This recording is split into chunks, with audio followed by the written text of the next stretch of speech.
In the area of New Testament studies, cultural values and cultural context is a reasonably new aspect of New Testament studies.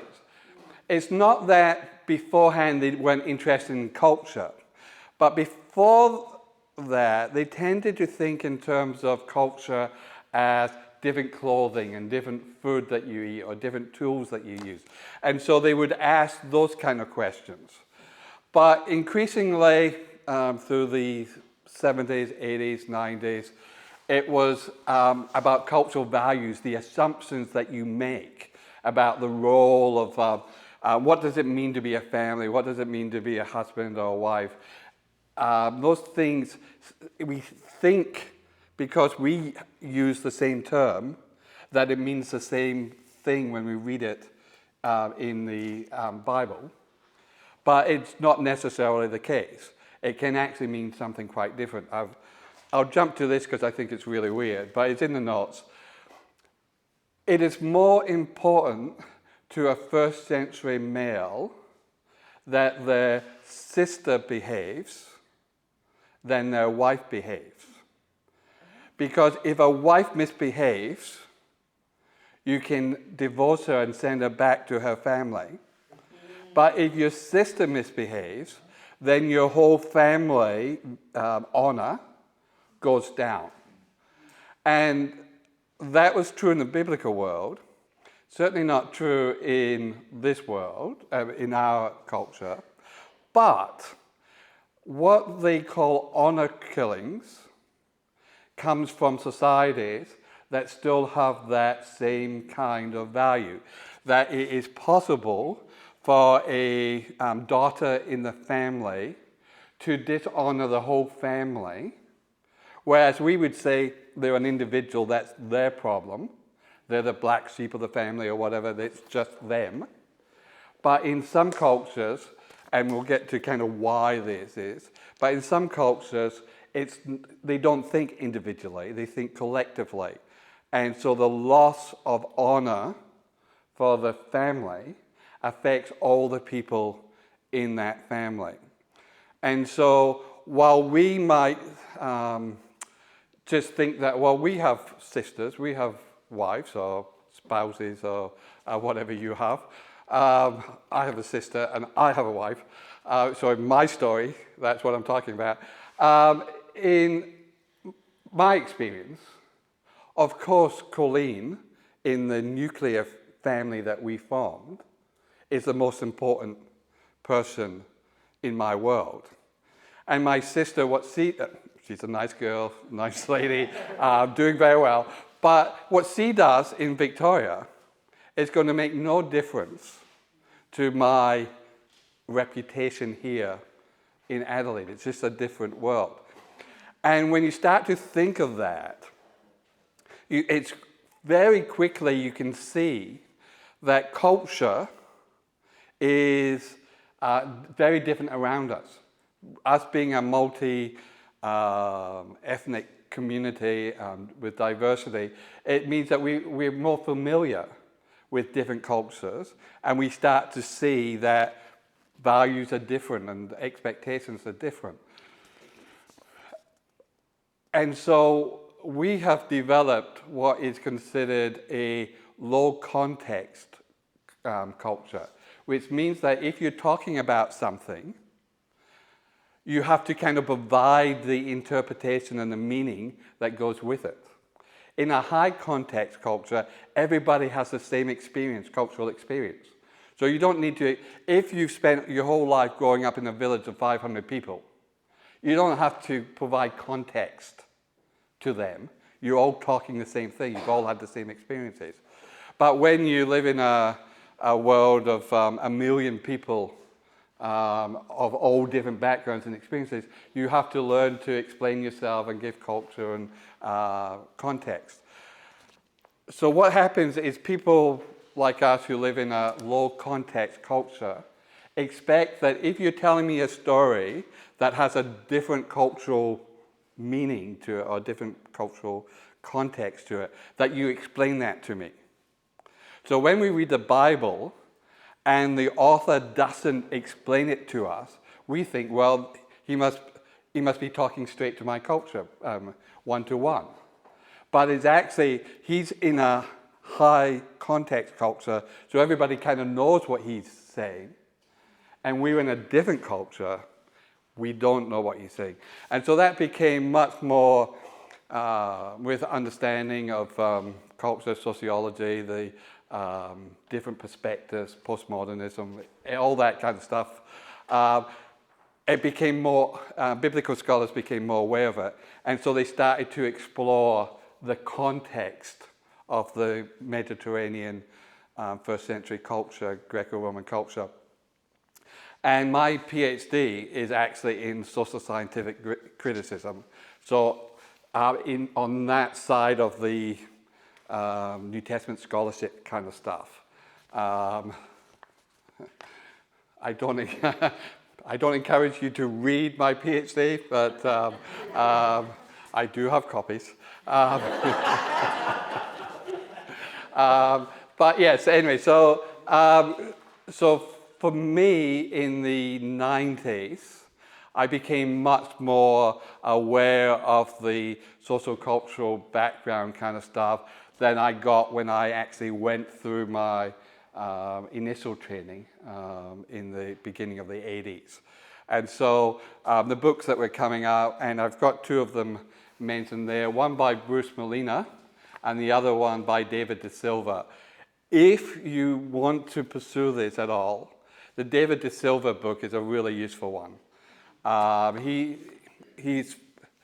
Molina came first and has lots of anthropological, sociological kind of information in it.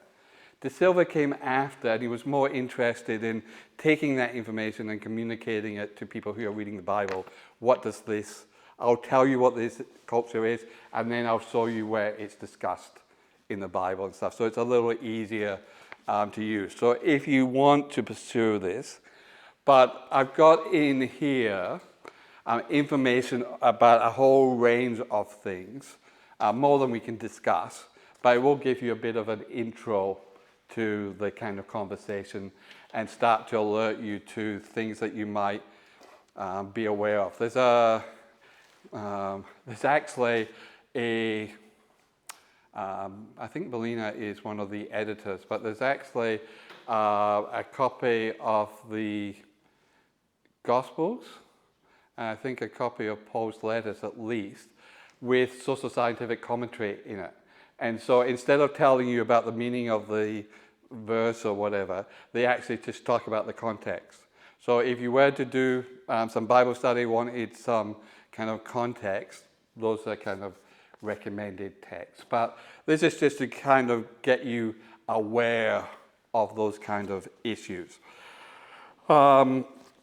Now, culture, how many people here have actually lived in a culture other than the one they grew up in? A culture different from, so if you grew up in suburban Adelaide, lived somewhere else, or grew up somewhere else and ended up in suburban Adelaide or something, you get different, yeah.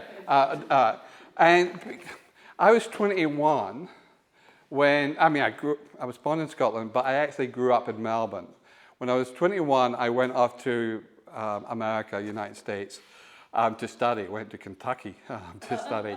And up till then, I knew there was Australian culture, and it was different from church culture, Baptist church culture.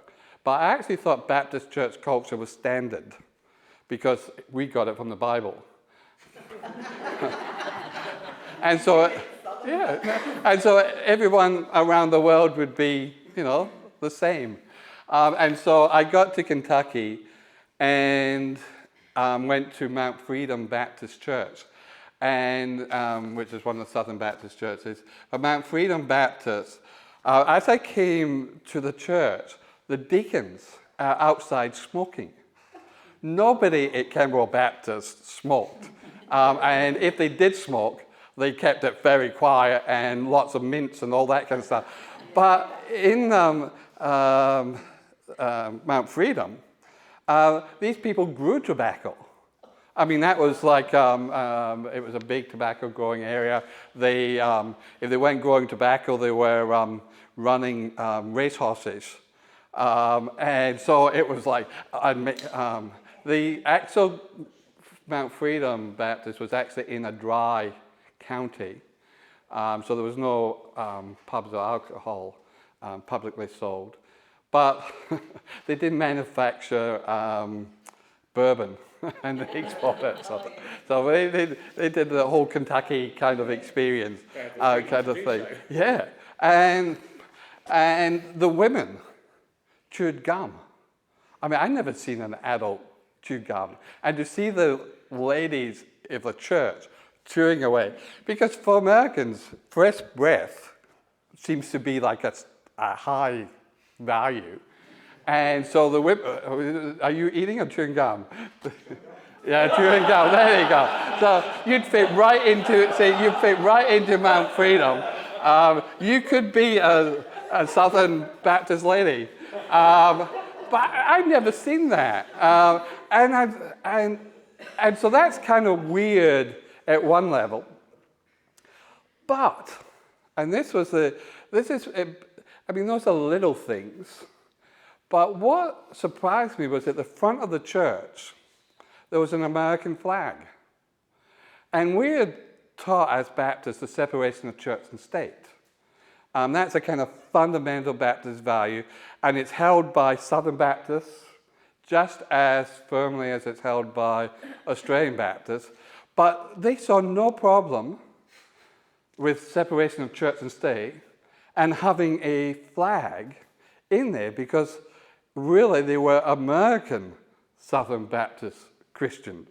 And the Americanness was part of their Christian experience.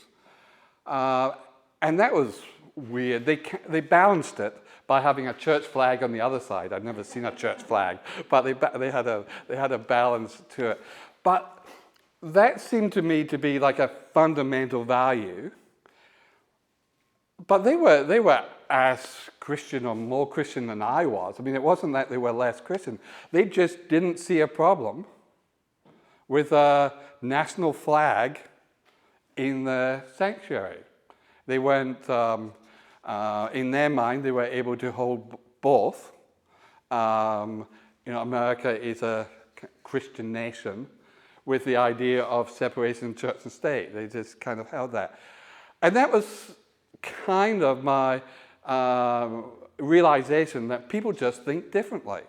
And what they assume is the right thing or the expected thing or the common thing is different from place to place. And I realized that I was carrying culture with me because I could now see the culture in the people in front of me. But until then, I just thought, everybody thought, like I was taught to think.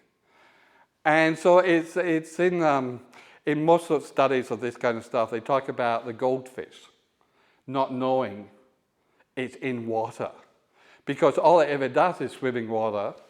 So how would it know that it's swimming in water? Because it doesn't know there's not water anywhere else. It's just that's just the environment. And most of us have that kind of ingrained training with our dominant culture, whatever that is, or taken for granted, our expectations that this is just right or that is just wrong. These are kind of cultural values that we stick with us. And so trying to read Scripture involves taking the time to ask, what are their values, their assumptions that I no longer have, and therefore I'm missing kind of what's being said. Even something like slavery. When I say slavery in a context like this, most people will think of racial slavery, North American enslavement of African Americans stolen from their homeland and stuff. But in the first century, when there was a high proportion of people in the community who were slaves, it wasn't based on ethnicity at all. It was an economic slavery rather than a racially charged one. So even the word slave, I mean, in some ways it means the same thing, a person who is not free to do other, but the basis of the slavery and the way that they relate to the community around them is different. So it's certainly the North American racial-based slavery or the European racial-based slavery was a lot more about injustice rather than just economic power and stuff than it was in the first century. All right, so just some quick stuff in terms of society. All right, so because one of the cultural words is the word rich. So how many of you don't have to stick your hand up, how many of you consider yourself to be rich? You don't have to, but yeah, all right.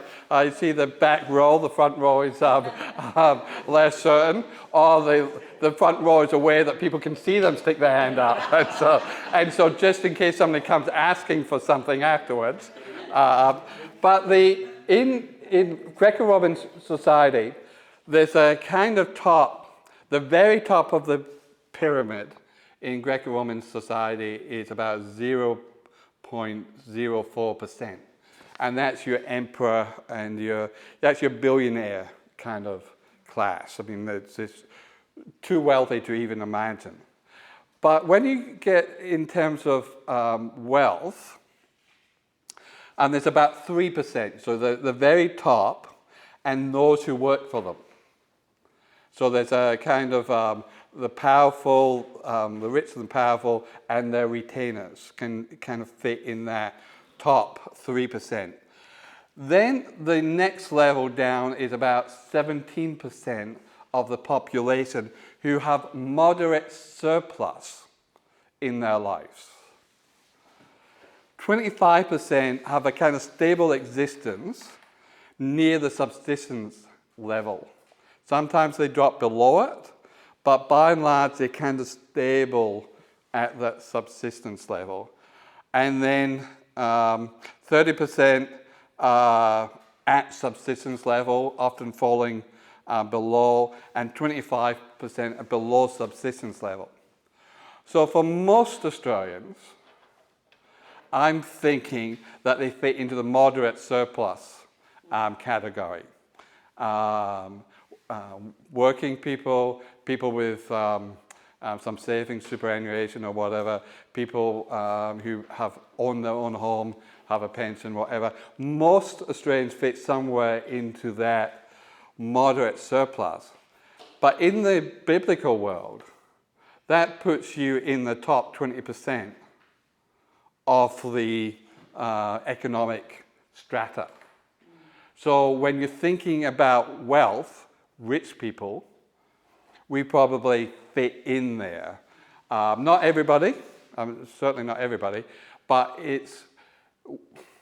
they've done studies and people usually think that rich are the people that have a lot more than them and poor is the people who have a lot less than me.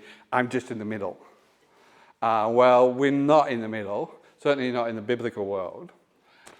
We tend to be at the rich level. And so when the Gospels talk about rich, that is more likely to be addressed to us than it was to a lot of the people who were listening to Jesus. The early church probably had nobody in the top 3% in it, and maybe 1 in 10 of the church people fitted into the 17% category, level 2, and 90% of the people are in that 25% stable at subsistence level, or at subsistence level, or below it.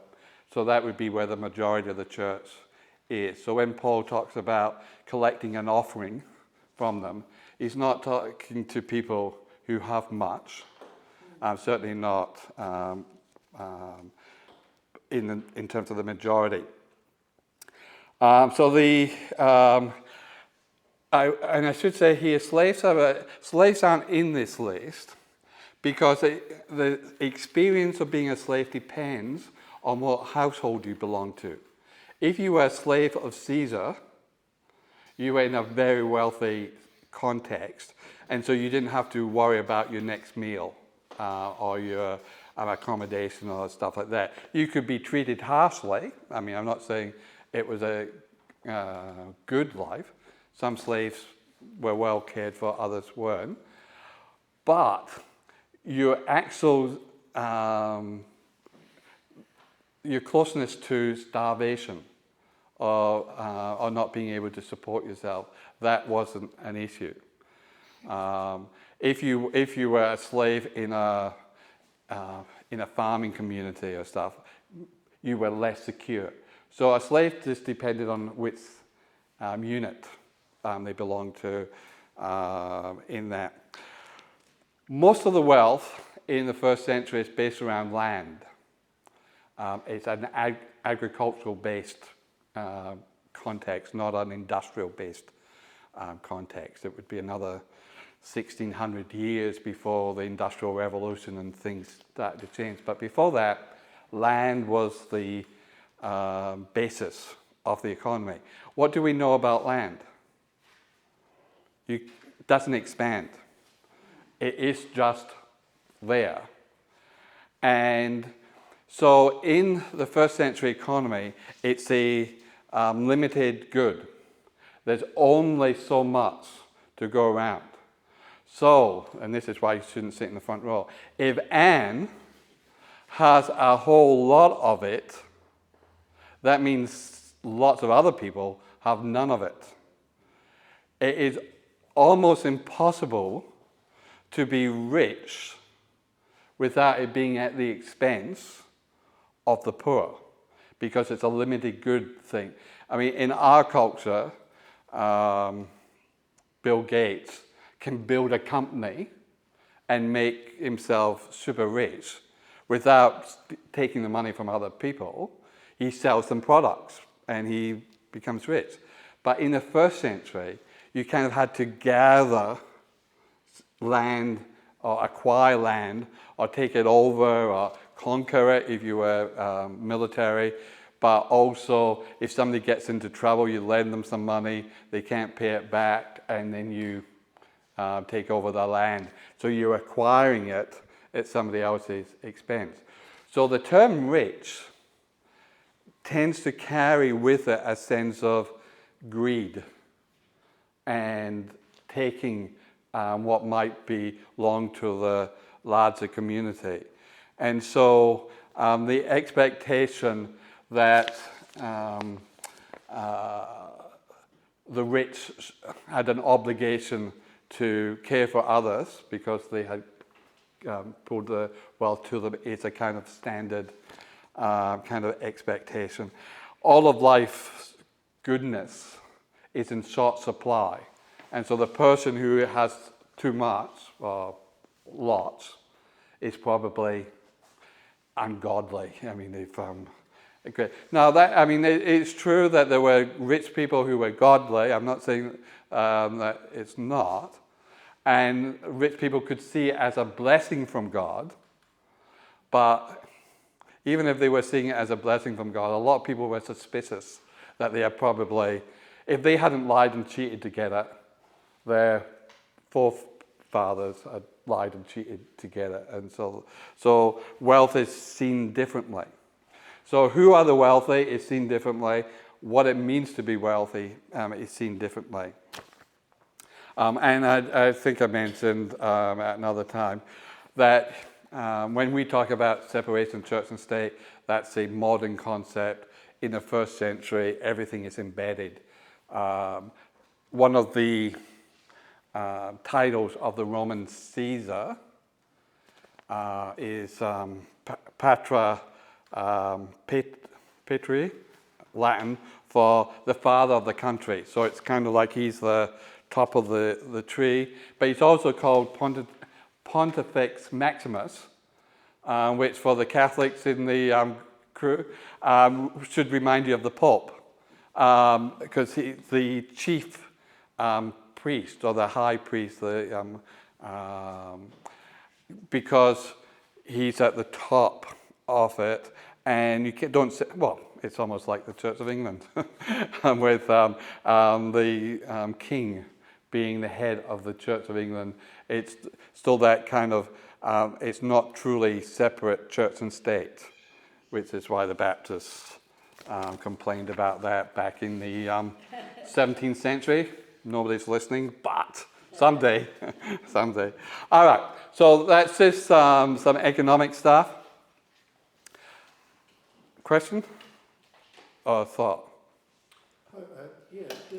Amongst English society, there is a term, something I don't know this. Yes.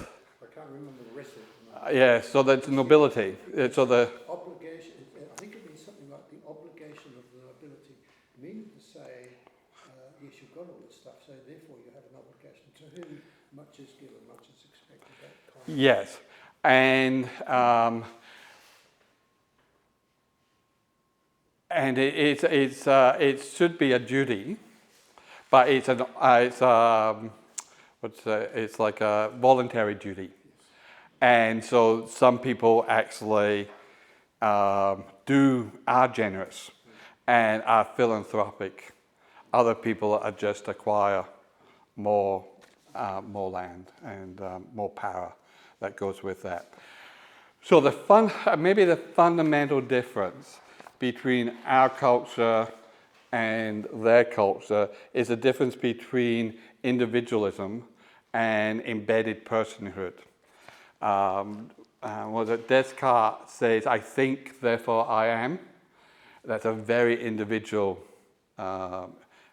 concept. The first century people might say something more like, "I belong, therefore I am." Because I belong to this family or this group or this mob, I belong. I am part of that.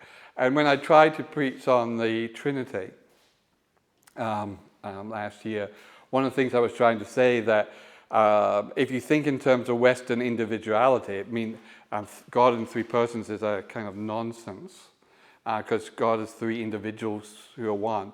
But it's not individuals. When they say person, they don't mean three individuals. They mean three persons in relationship. And so it's the relational aspect of personhood that is being discussed there. But when you are embedded in somebody else's life, lots of things are different. So what family you belong to and the way that you impact the family and stuff is all different. What my brother does has no impact on my life because we're individuals. But in a collective kind of culture, yes, yes, yes. And now you know way more about this kind of stuff than I do. But one of the problems with housing is that Aboriginal families tend to take everybody into their house. So if the house is built for like 4 people, 5 people, whatever.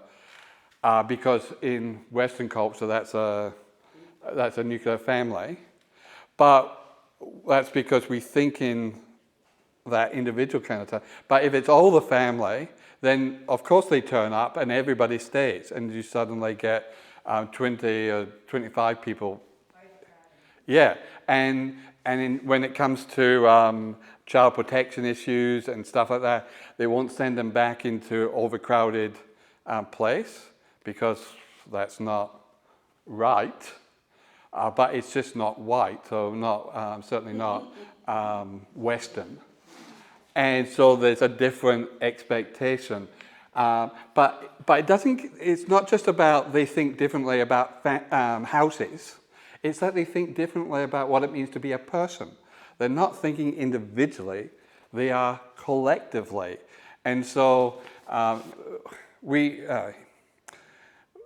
we're no longer, I mean, when the church I grew up in, you didn't have to remember anybody's name, you just called them brother or sister. And so, like, that was easy. It would be if we go back to that. Yeah. And so it does have a value to it. But in First Nations culture, brother and sister and auntie and uncle are terms that are used very extensively because it's a family connection. And you're not necessarily the auntie. No. It has a different meaning. Yeah, it's Same in African culture. Yeah. In a lot of cultures, Western individualism is a fairly modern idea, and it's fairly Western. I mean, if you go to Asian countries, they have the more group idea. So it's... To Cambodian. Yeah. Yes. Yeah. So what it means to honor your parents is different in a Western individualism kind of situation from what it means in a Chinese family.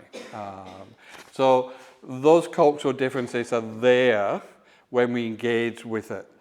So that means the basic organizing unit in a first century Mediterranean culture is likely to be the family rather than the individual. And so this is why marriages are arranged. It's not about an individual deciding if they will marry another individual because they love them or some modern Western notion of that. It's about whether this family wants to be brought into connection with this other family. And that's a decision that can only be made by the parents or the father who decides if this family is going to drag down his family or lift it up. Many of us may not have ended up married if it had to be on that kind of basis. Fortunately, you got away with just being charming. But the family, because a family, in our context, a family is a unit of consumption. In the first century world, it's a unit of production. And so all the family work together to produce the family wealth. And so if you've got a small farm and the people that you marry into has a small farm, then you've got additional resources.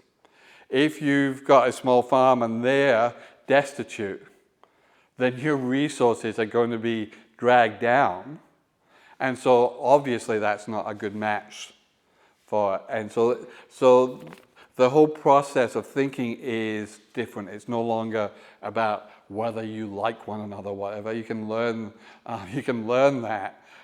It's about whether or not it will be good for our family to be mixed. So in some ways it's like a small business deciding if it wants to go into partnership with another small business. It's that kind of practical kind of thing. And maybe even in Western culture, maybe 100 years ago or 150 years ago, those were still kind of valid concerns. But in our culture, well, everybody's kind of individuals. They'll go get their own jobs, they'll have their own, grow their own wealth. It's a different context. Marriage is the fusion of two families. So in Roman culture, the wife was there for producing an heir, not for romantic love or whatever. Roman males would go find that somewhere else. But what was important was that they knew that any offspring they had which was going to inherit the family wealth, would be theirs. And so it was important for a woman to maintain her honor and not not be promiscuous. Didn't matter about the guy. It's in that culture. It's not so much that extramarital sex is wrong. It's just that the consequences of it are different for a male and for a female, and they were more interested in the consequences of it than the morality of it. And so a Roman wife was a good wife who would make sure that there would be no possibility to dispute family inheritance and stuff like that. So again, that's part of it. And so again, going back to that husband-wife thing, it's more of a contracted arrangement than a love match. And so if it turns out that the wife was promiscuous or in other ways bringing shame to the family, well, send her back to her father and let them take the shame of it. But with your sisters, well, that would just, you're going to lose family honor, family wealth, if they were to behave differently. So the power of the family was kind of crucial. So it's of great interest, at least to me, it's of great interest that the early church was a fictive kinship society. So they acted as if they were kin to one another.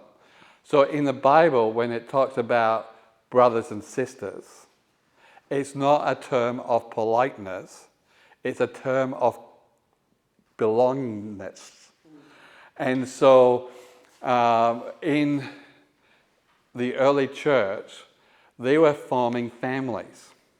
That's the most powerful unit. And here they were forming families with what would be strangers and people at different levels of honor and different levels of economic value. And so suddenly, the church offered a different place for belonging. And so it wasn't just a case of belonging to your birth family, you could now belong to the family of God. And that changed, that was quite a change. It wasn't common in Greco-Roman religion. It was there in Judaism because, you know, they all came from Abraham and Isaac and Jacob and Judah, and they all had that kind of family connectedness to one another. But in Judaism, it had to be a kind of genealogy connection. And you could become a child of Abraham through circumcision or something, but you actually had to kind of become ethnically Jewish to be religiously Jewish and be part of the tribe. But in Christianity, they were taking people from different cultures, different countries, different backgrounds, and actually making them family together. And the early church met in homes, not in community buildings. And so they were a fictive kinship group meeting in home space. They were acting like family. And so this is one of the distinctive features of the early church.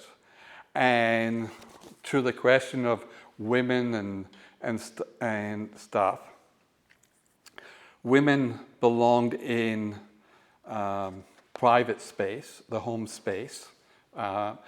Men belonged in the public space. So by and large, the senators, the lawyers, the ones who spoke in public were male because that was public space, and the women did their stuff at home. But here we have brothers and sisters gathering in private space, and so the women could have a role that wasn't available in public space. So you don't get trouble with women in ministry. I mean, yes, there's no ordination in the first century church anyway, so that's a different question. But in terms of women in leadership roles and speaking roles and stuff, you don't get a problem in the early church until you get to the 2nd century, when the church starts to move into public space and away from house churches because of the size and stuff like that. And so you get a cultural change, which leads then to what in later years becomes a kind of women not in ministry kind of thing. Now you don't get women in the priesthood in Judaism because of the hereditary factor of the priesthood, but so the church kind of stands out as a place for women, because they can take a role in private space in the home, and their brothers and sisters, and so they have sisters are valuable people in the family and stuff. So the experience of church was different because of the different culture. I think that could have influenced too the way that they moved into the public space, so that women, men that felt threatened by women being in those roles wanted it in the public space, so that they then couldn't. I'm not sure that it was that calculated. I think it's more a change in the status of the church from a small group. Possibly 40 to 50 people in the house church. But that's if you had somebody who actually owned a house. Most people, particularly in Rome, which is kind of what I studied, most people would be meeting in tenements, and so kind of like flats, apartments, and so they're not big at all, and so it's a smaller units and stuff like that. So when the church becomes bigger, they start to get some maybe wealthy patrons who can afford to put them up in a bigger space.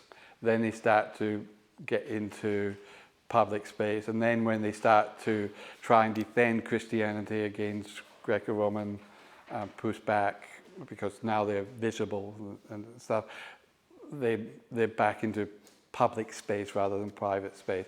So I don't think it was maybe deliberate, but it was probably it was no, this is, I'm sure this is controversial, but I'll just go with, it was kind of like a missionary sacrifice. If we're going to have an impact in the culture,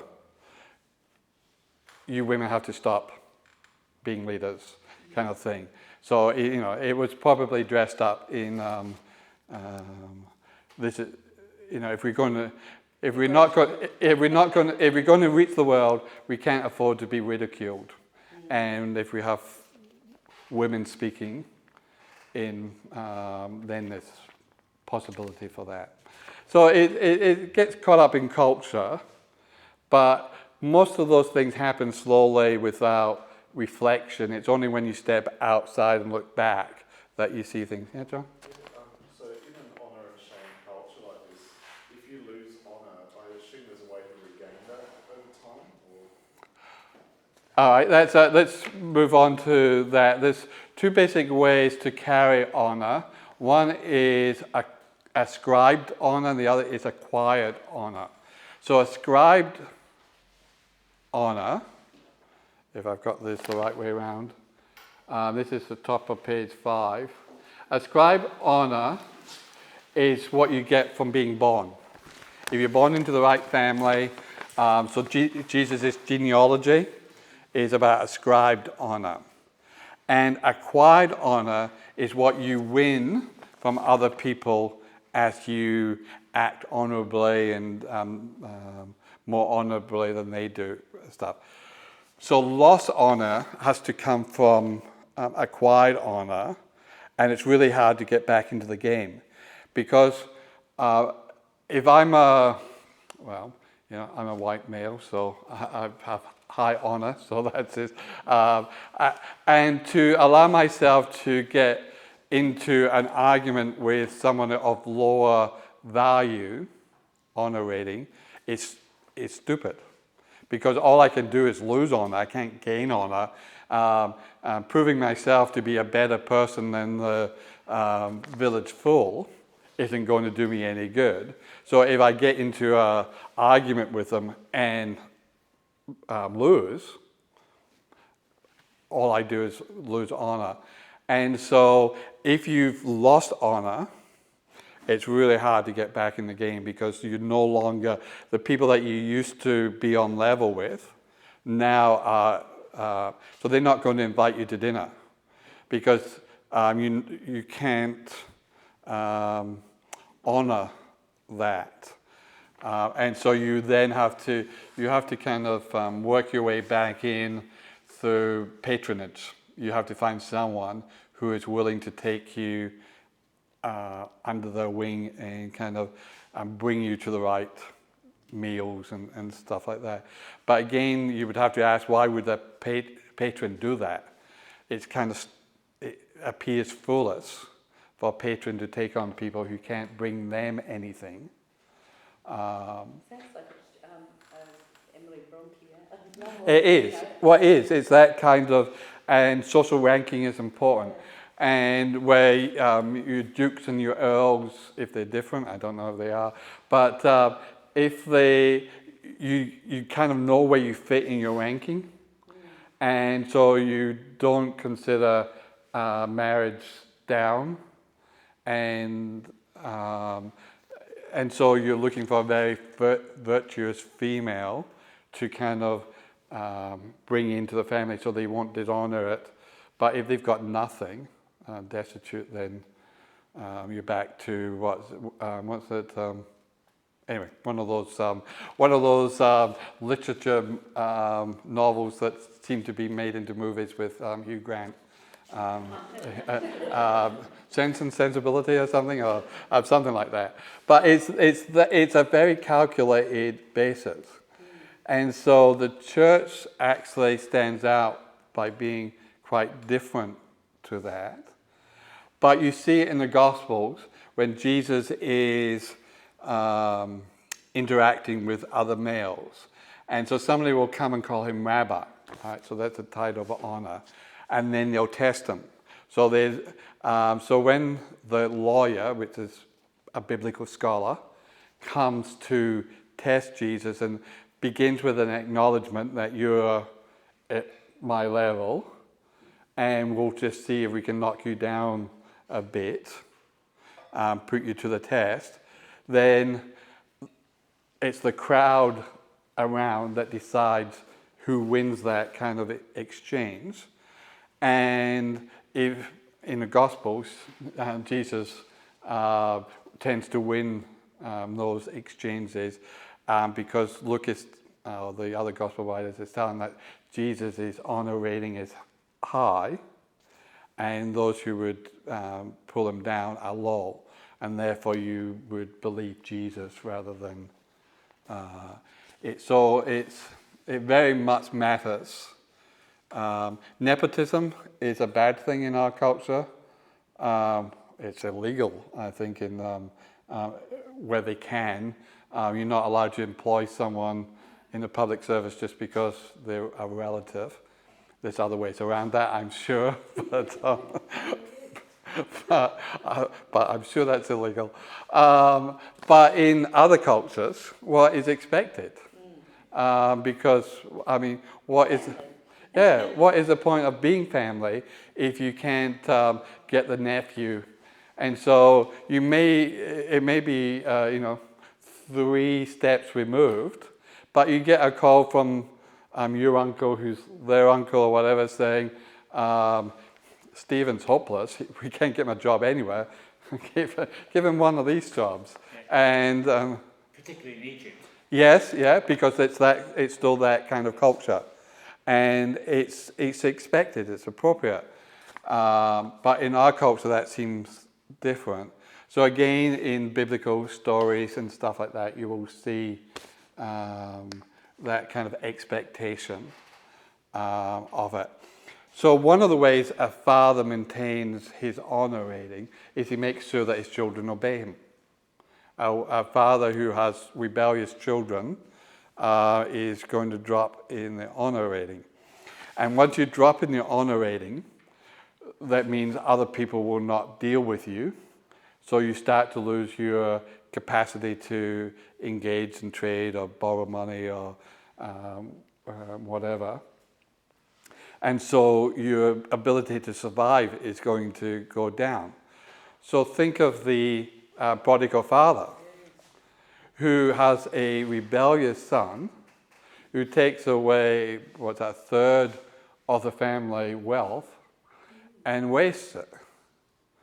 And one of the shocking things about that story is that that prodigal father is compared to God. I mean, in that context, how would the father regain honor? Well, when the son comes home destitute, he throws him out and says, well, this was what happened when you go against me and when you go against what I think is important or whatever. And the eldest son is thinking, if you don't want everybody to think that you're weak and lacking honor, you can't be throwing a party for the youngest son. It's bad for our business. And yet, the father does that.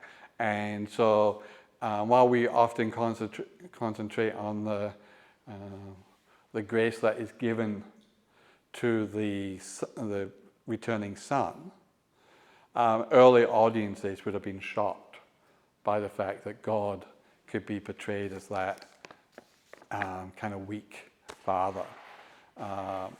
What happens if you let sinners get away with their sin? I mean, isn't that weak? What church I grew up in proved its orthodoxy and its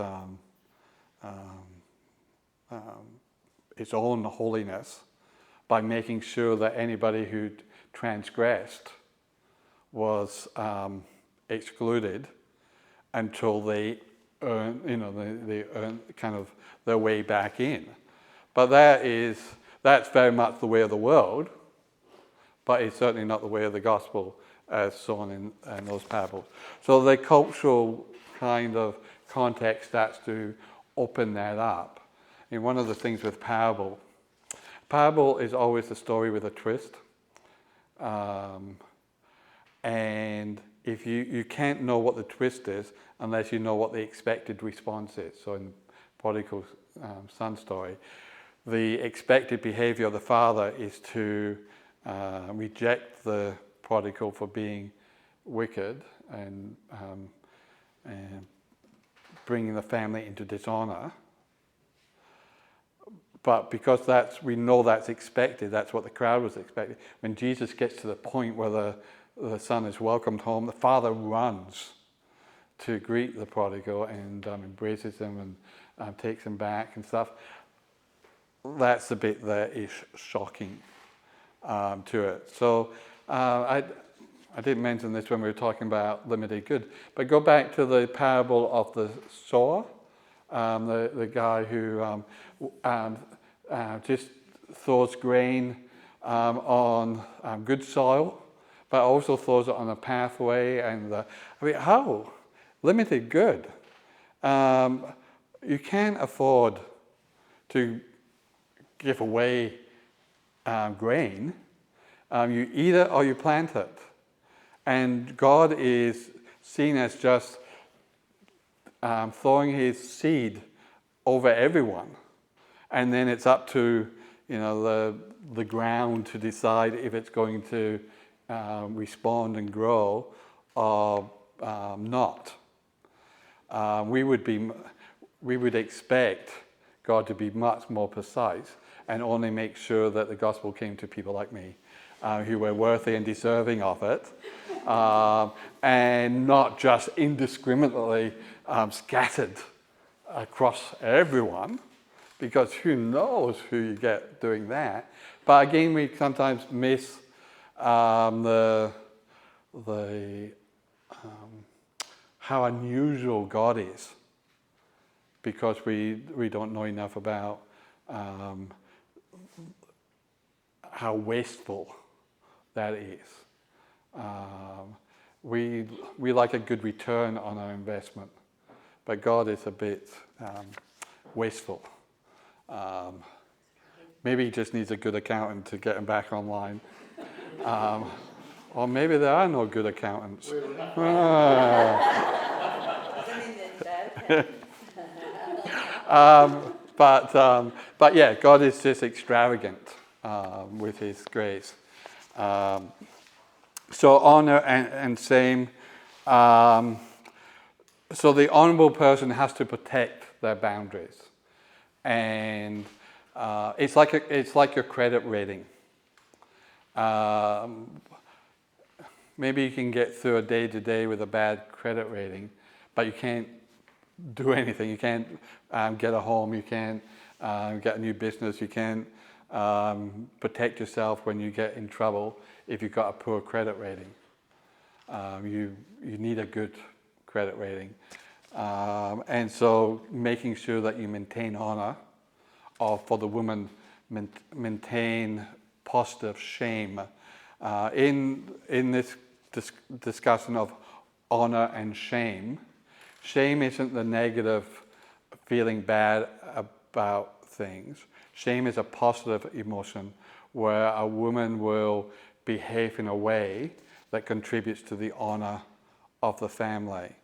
Because a woman can earn honor, she's a woman after all, but she can destroy the family by being dishonorable. And so if she has a good sense of shame, I mean, that it makes me nervous being filmed. But I mean, Donald Trump has no sense of shame. I mean, you cannot shame him because he just doesn't care. And that's why all the conventions of how you should behave and should do things doesn't apply to him, because he just doesn't care. He has no sense of shame. But in most of our experience, where you're more dependent on people's goodwill and stuff, a sense of shame. You don't lie just because. You act in a particular way, being mostly truthful. Maybe not always, but mostly truthful, because you would be ashamed of breaking relationships and stuff by lying. So we have that kind of need to be thought well of. But if a person just doesn't care, and maybe the super rich in the first century didn't care. I mean, some of the Roman emperors had got to a point where you couldn't bring them down. But in truth, even in those contexts, they would lose their, what were the guards called, that looked after Caesar? Praetorian Guard. Yeah, you would lose them. And once you lost them, your lifespan didn't last. Caligula, even Nero, first 4 years was really good. The next 4 years wasn't so hot. And as he got more and more extreme, in the end, he lost the honor, enough honor, so that they moved against him. So honor and shame, everybody's calculating. And in I've not lived in Japan. We don't have Karen here, but Karen has lived in Japan and stuff. A number of Asian countries, you really do have to know how to be respectful to those who have honor above you. And so there's a right way to bow at a certain height, depending on who the person is, and a certain way of speaking to a person.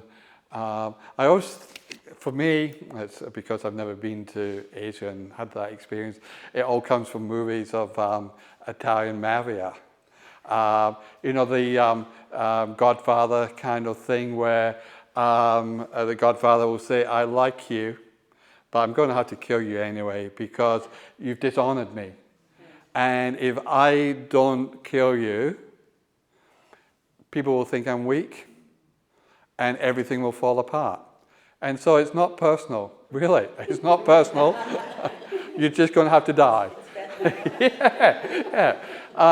Because honor is too important to allow it to be wasted on it. And even if it's your son, to be dishonored is to be weak, and to be weak is to lose your place in society.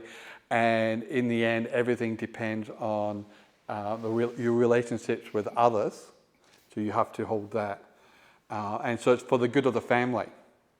So, Stephen, when's pride even alongside some of that? Because really, holding a position is also, could be considered an aspect of pride.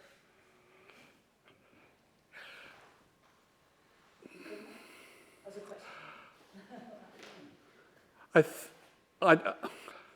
What I'm thinking is that, what's it in Romans? Is it about think rightly of yourself? So I think in terms of honor, and that passage in Romans 12, is it? Romans 12, yeah. Where it says, honor others above yourself. I mean, in the context of what we're talking about, that's mind-blowing. Because it really, I mean, your honor rating is your credit rating is your value. And so basically it's saying, make other people richer than you. I want to follow Jesus, but that's getting personal. And so you've got that, but thinking rightly of yourself is appropriate, not thinking above your station and below. But the word that comes to mind when you say pride is the Greek hubris, where you rise above your station to challenge the gods or or your betters. And so hubris is a bad thing. Knowing your place is a good thing. And knowing your place makes you, in common society at least, makes you a good contributor to the society. If I know my place, and so I don't allow myself to deal with inferiors, but I bring up people who I'm patron to, I kind of encourage them, then I'm doing a good thing. And so it's good for me to know my honor ranking so I can use it positively and not spend it frivolously with a lack of care. And again, we're back to God being frivolous with it. When it says that God loves us even while we're still sinners, when God's grace comes before our improvement, that's frivolous. It's risky behavior. And when Paul says, I am not ashamed of the gospel, for it's the power of God to salvation, he means that in the honor-shame kind of thing. What the world sees as dishonorable, he will not see as dishonorable, even though God in his salvation is reaching out to Jew and Gentile alike. He will not be ashamed of that. It's not embarrassed. He's not just embarrassed to share his faith through the person in the bus. He wants to be like Joan Colbatch, but can't manage it. He's not talking about that kind of embarrassment on the bus. He's talking about shame. He has aligned himself with a figure of potential ridicule. One of the first graffiti, Christian graffiti, there's not a lot of artwork. associated with early Christianity. They weren't big enough to form a kind of culture and have its own kind of art style and all that kind of stuff. So one of the first visual pieces associated with Christianity is a graffiti that is drawn on the side of a Roman guardhouse. And it's a picture of a donkey on a cross, and with a figure looking up at the donkey on the cross, up the man's body with the donkey's head on the cross. And underneath it says, Alex Menos worships his God. I mean, how stupid is Alex to worship a God that is crucified? So when Paul says, I'm not ashamed of the gospel, he means, yeah, Christ crucified, in his weakness, that is power. That's flipped the honor system on its head and is shocking. And so we've spent 2,000 years trying to flip it back so it's perfectly reasonable, and so that our bishops and stuff, all dressed in fancy robes, we build big cathedrals and stuff like that. So hey, Christianity is honourable. Our bishops are dressed just like Roman authority figures and stuff. So it's just, look, how responsible are we? How respectable are we? God has just flipped all that, and we try and flip it back so it fits back to where we are. So where am I? Honour, shame. We've talked about the church as a fictive kinship group. Patron-client. This is page 6. Patron-client is a really, now that you know about limited good, now that you know about embeddedness, now that you know about honor, maybe patronage can make a bit of sense. Because one of the strangest things is that when you go to, I think you can see this at Pompeii, a big house, there'll be a kind of big door, or doorway, because the door is kind of gone in the thing, but a big doorway, and at the side there's benches, and at the bench is where the clients of the rich person in their house would wait for them in the morning.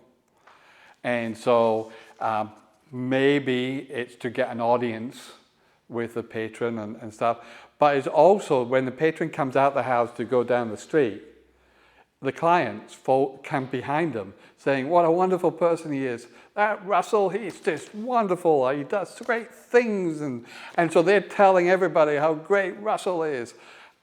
Can you imagine? I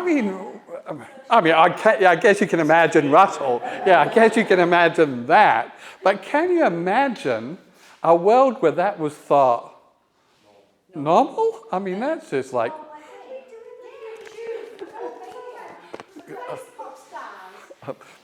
All right, some people. Let me say it's not part of my experience. And when I go through to breakfast, my wife doesn't rise up and call me blessed. Oh, Stephen, you're wonderful. No, that's not my morning experience. But that was seen as an appropriate response because Russell is powerful enough that you cannot meet his grace to you you can't repay that.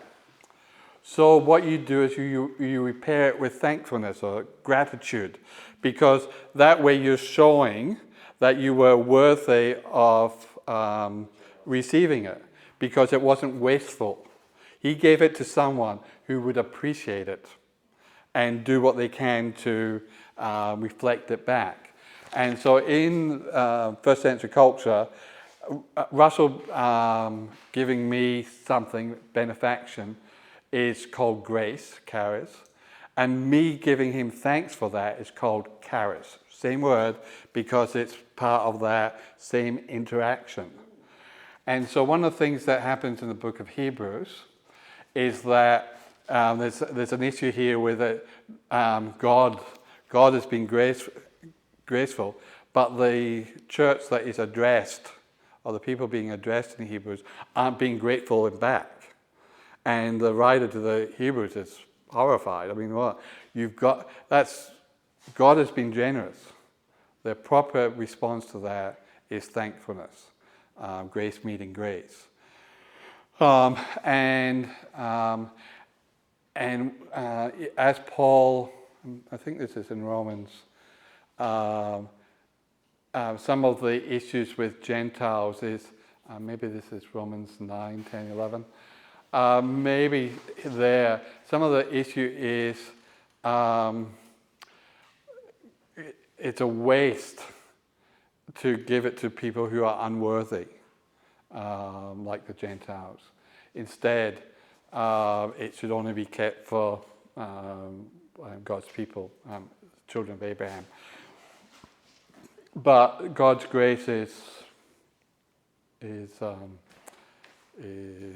radical compared to the way the world. If the Roman emperor would give away stuff, but that's because the people would then respond by voting for his candidates in elections and stuff like that.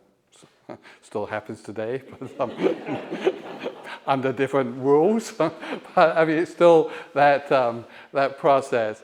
But I mean, it was, if he just gave it away to non-citizens, that would be stupid, because they couldn't vote.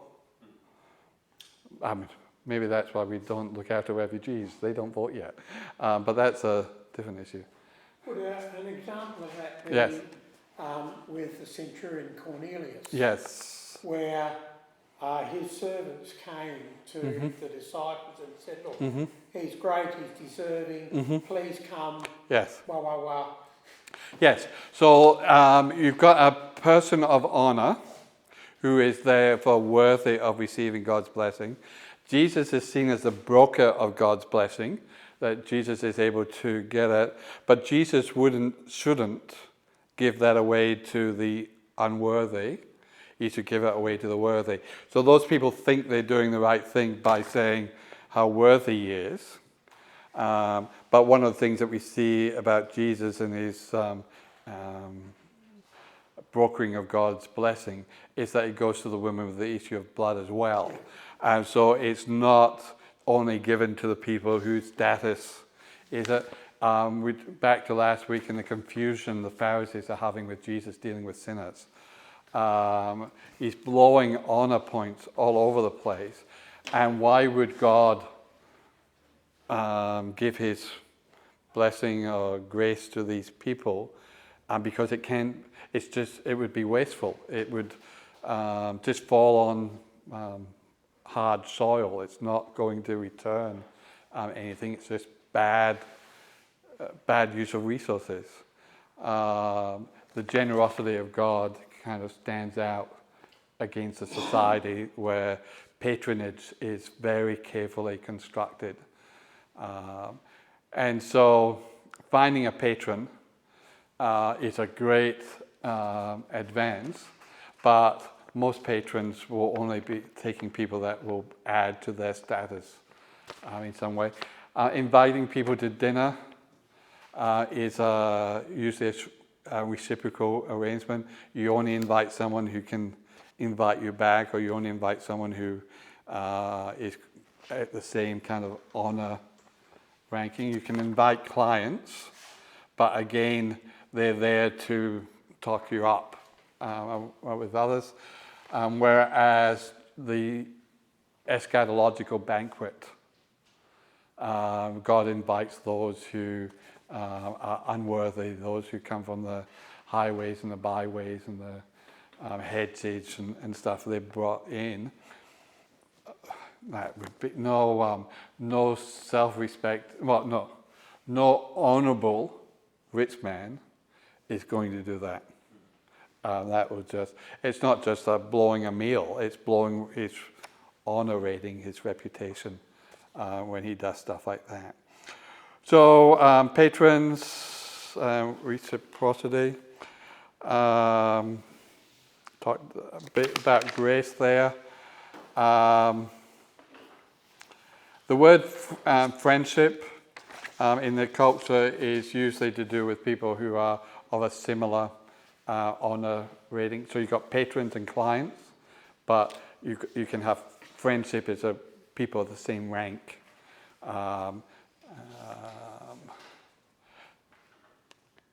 So I mean, I watch maybe way too many movies, but I mean, in the movies in which you've got a king who's got a retainer who's like their friends, they grew up with them and kind of stuff, but that's not real friendship. It's patron-client relationship, because when it's all said and done, the prince is going to be the future king, and the retainer is going to be a future retainer of the king.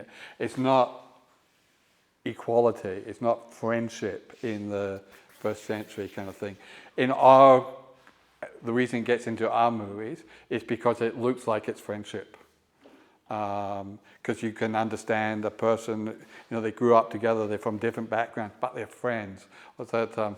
Is that Disney movie with the fox and the hound? They're just the best of friends. That works in Western individualism. Doesn't work in honor shame culture of patronage and clients that we got there. Ooh, I don't know why that's in big bold letters.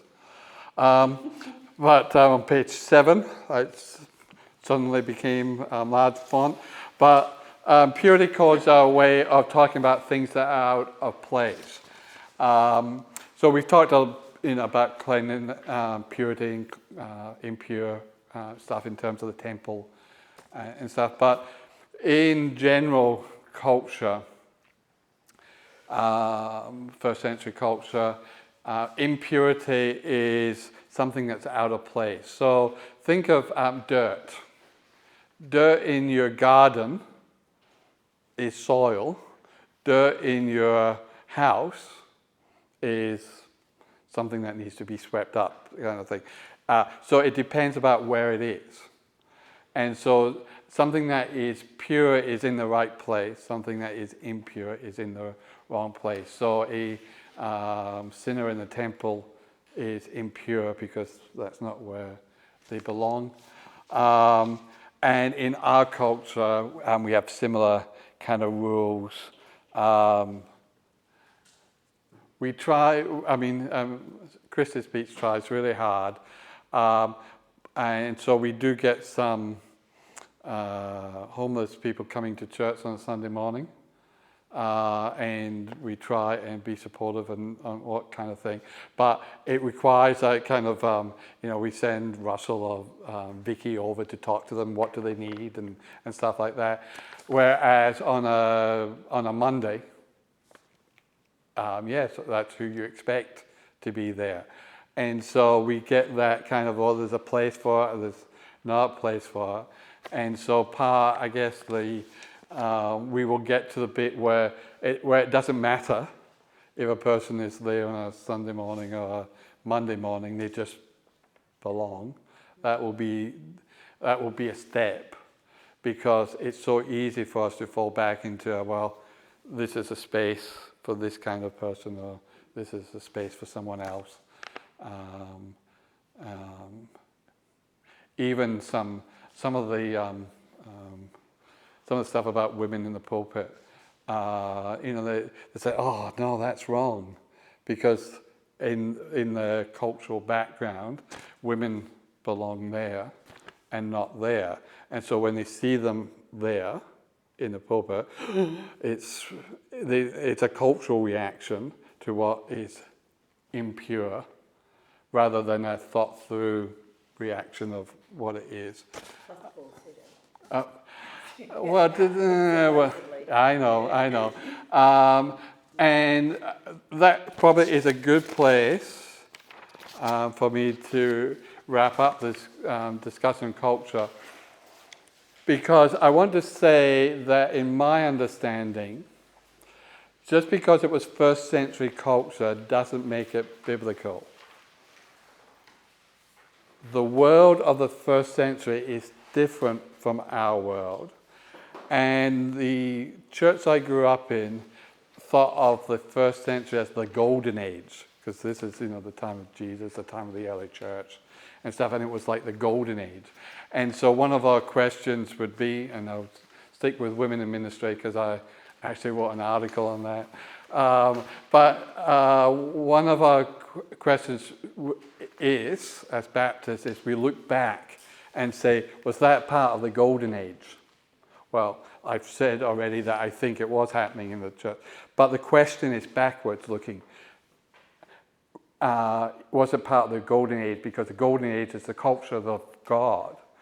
What I argued in the article was that we should actually be looking the other way at the kingdom of God in what is to come.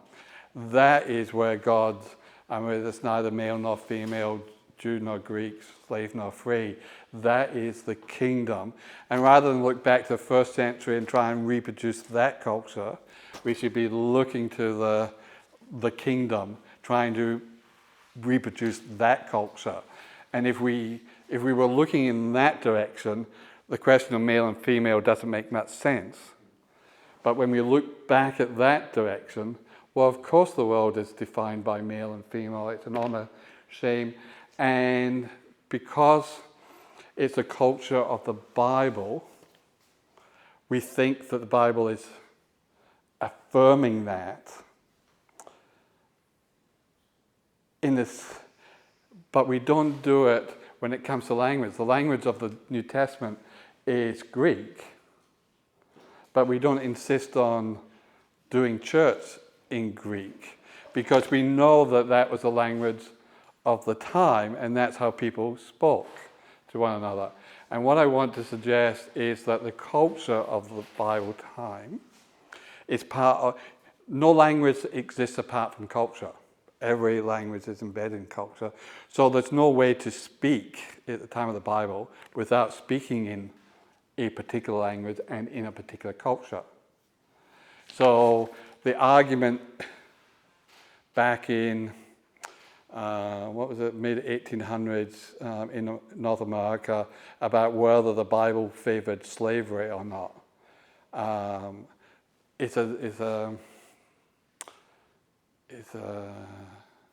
let me be subtle. It's a stupid argument. Very subtle. Because it confuses slavery. I mean, the slavery in the first century and the slavery in the 18th century? 18th century? Whatever. It's different for a start. And the capacity of a first century church to overcome slavery in its culture. One Roman senator, brilliant guy, said to the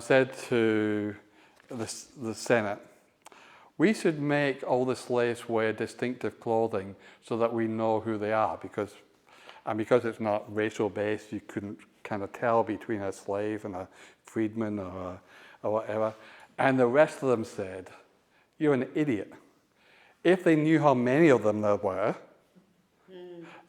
they would overthrow us by next week. We don't want them knowing that. But the church isn't going to be able to change the economic thing. What it could do is start treating slaves like brothers and sisters. And so you've got the Philemon and the letter and stuff like that. They could start treating them like brothers and sisters. And that is going to change the world. But you don't do it by openly destroying the basics of the economic system. It just doesn't work. So, but in the 18th century they are having this argument. Because it's not forbidden in the Bible, it must be God approved. It's the wrong. I still think that. Yeah, it's a wrong question because that's the cultural world that they live in, and of course they speak to that. And so what we're looking for is what they're saying, not trying to reproduce it. We're looking for what they're saying. But we're looking ahead to the coming kingdom, in which there's no male or female, slave nor free, Jew nor Greek. And so the question of, is the slave my brother, which is in the Christmas Carol, or Holy Night, that captures the gospel, because it's the intent of where it was going. And so the point of talking about the culture is not to say we're wrong having individualism and it should be collective, or that collectivism is better than individualism. The point of discussing this is just to kind of learn that the language is different. We need to listen to it in its culture so we can understand what the conversation is about, not so that we can go and reproduce all these cultural values as if they're now divine because they were part of the...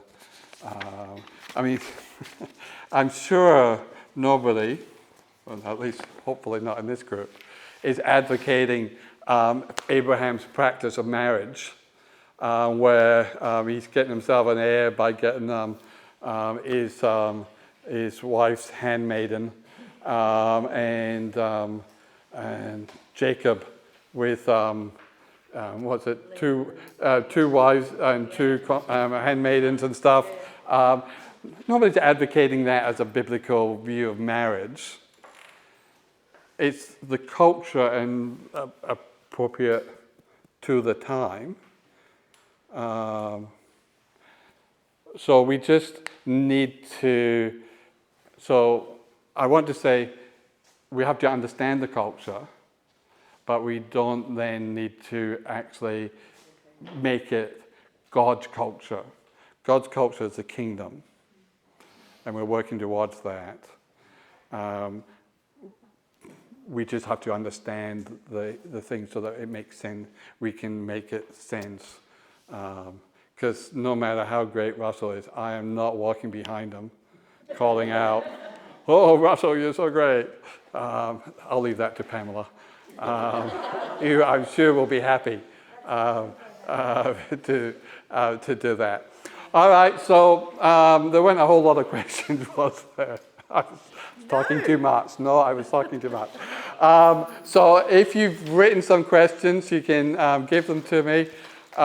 Maybe next time we do this, we could do 3 weeks of studies and the 4th week of questions as a way to kind of allow for that interaction kind of stuff, and to explore implications and stuff like that. But that's next time. I will be in New Zealand this time next week, so I'm not doing a 5th week on questions. So you can get together and do a 5th week of questions if you like, but unfortunately my data plan doesn't allow for that. Yes, so thank you very much for your participation and for making it through. We had big debates over whether or not anybody would come out on a Tuesday night, and certainly whether or not people could come out and stay to the 8:30 on a Tuesday night. So it was felt that if we had about 15 people, it would be worthwhile, it would be considered a success. So I've been very surprised and pleased that so many people made the effort, and the realities of life, not everybody can make it 4 weeks, but people have come and gone according to what they're able to. So I really appreciate you doing that. You do have a question survey kind of thing. Feel free to answer that. You don't have to put your name on it, but I'm sure you would be honest anyway, so just put your details on it. You can leave it on the side table there if you want tonight. And if you know people who aren't here tonight who would have been here other nights, you can take that home for them. It's not just a case of if you make it to the 4th week, you get to give an opinion. You can do that if you only made 1 week. All right, and yes, I see a hand. So Dr Spence, on behalf of the class, I just want to thank you. The content was of university quality, presented by a very experienced lecturer yourself. And I think we are extremely privileged to have been able to do this class. Looking through just the notes that you've written out for us must have taken hours. Well, I guess you just Yeah. but still, you made Edited, it yes, accessible, you made yeah, it accessible for us. We are not university graduates. Yeah. Thank you. Thank you, I appreciate that. Yes, thank you, and yes, I do appreciate you all being involved. It is intended that we try this again, maybe 3-4 times a year, in a similar kind of format, but with different kinds of topics. At the moment, I'm leaning to the next one being on God's revelation, how he speaks, and what that means for the Bible and stuff like that. So I kind of broad, not just on the Bible, because the Bible is a subset of the larger question, how does God reveal himself to us? But maybe exploring that, but certainly open to ideas on what people would find interesting on that. So thank you very much. If you leave it, that's good. And good night.